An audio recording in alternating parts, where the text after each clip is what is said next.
Bonjour à tous, c'est Denis Maclay, on se retrouve aujourd'hui pour le tutoriel Fimo de ce petit Rilakkuma d'Halloween. J'ai fait des mélanges de marron pour obtenir cette couleur et on commence par modeler le visage. On va légèrement aplatir la base et puis aplatir aussi la face de Rilakkuma. On fait une petite pastille de vanille, ce sera le museau de Rilakkuma et on le pose assez bas sur le visage. Un emporte-pièce pour les yeux que je dispose sur les côtés, assez bas aussi, il ne faut pas que ça dépasse la moitié du haut du visage en final.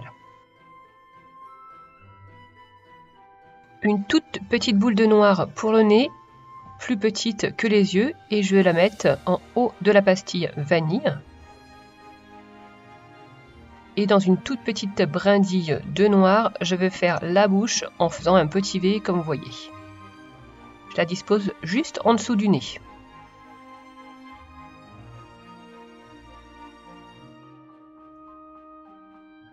Je viens maintenant modeler le corps et les jambes.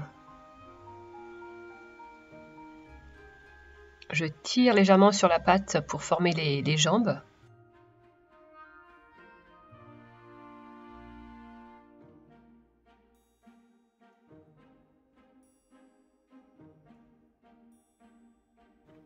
Et quand c'est terminé, je viens découper à l'emporte-pièce le haut du corps pour pouvoir y insérer la tête. Je viens faire le ventre en étalant au doigt de la pâte vanille.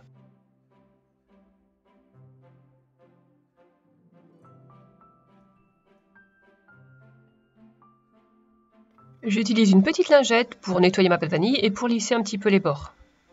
Un petit clou en haut pour fixer le corps et la tête.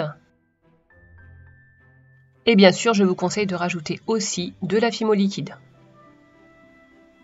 On passe maintenant à la petite citrouille que Rilakkuma va tenir entre ses mains. Donc je prends de la pâte orange, je viens faire mes strips de citrouille.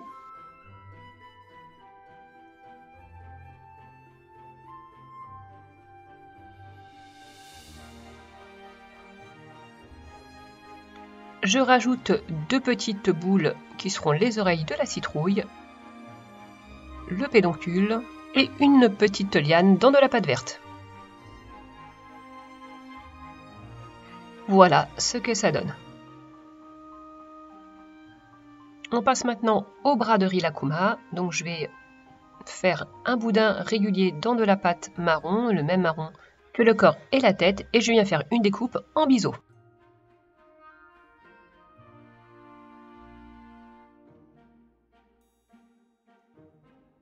Une petite pointe de Fimo liquide, c'est la Sculpey liquide, mais j'en ai mis un petit peu trop, du coup j'en mets sur les bras, avant de positionner donc les bras et la citrouille. Vous voyez, si on en met trop, ça glisse, il faut faire attention.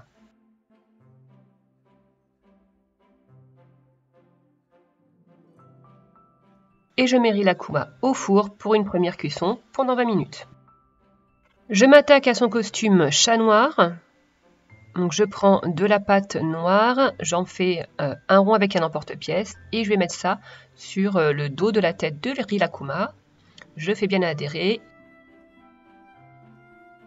J'enlève l'excédent.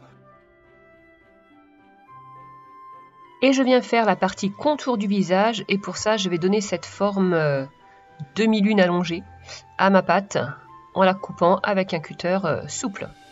Je positionne.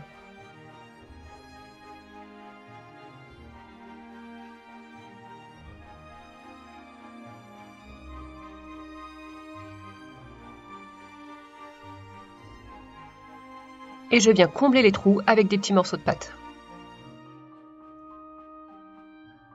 Pour éviter d'avoir à travailler tout ça, le rendre lisse et beau, j'ai décidé de texturer le costume.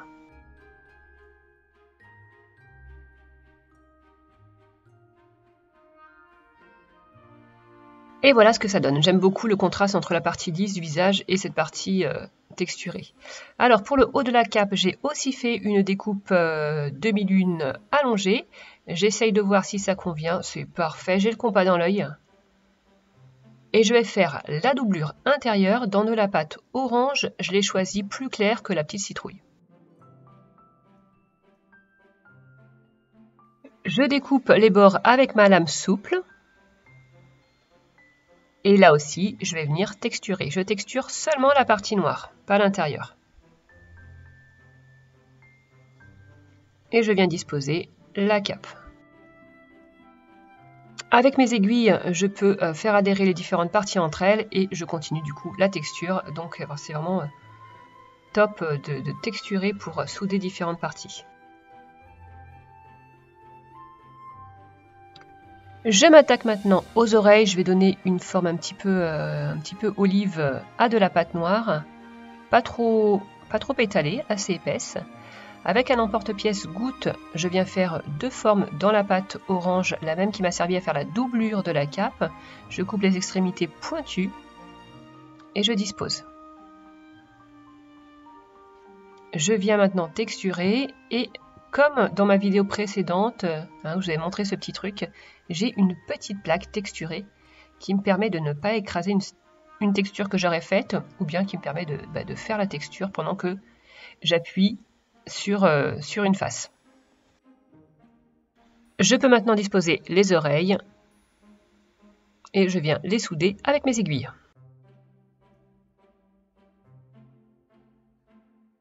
La cape étant une cape chat, je viens creuser l'emplacement des yeux. J'y mets deux petites boules de pâte orange. La petite boule un peu plus grosse et allongée à l'horizontale pour le nez.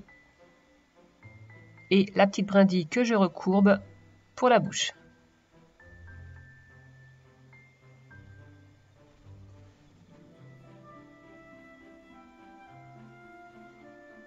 Les moustaches avec des petites brindilles de pâte orange. Et vous voyez que Rilakkuma repose sur ma plaque texturée.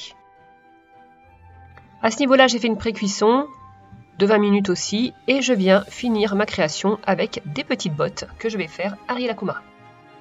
J'entoure ses jambes avec deux petites bandes de pâte noire que je viens texturer.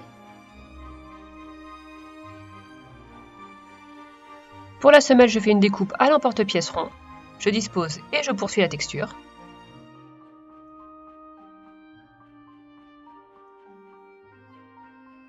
Et je peaufine ces bottes avec des petits coussinets, donc 2 ronds à l'emporte-pièce plus gros, 3 plus petits pour chaque patte.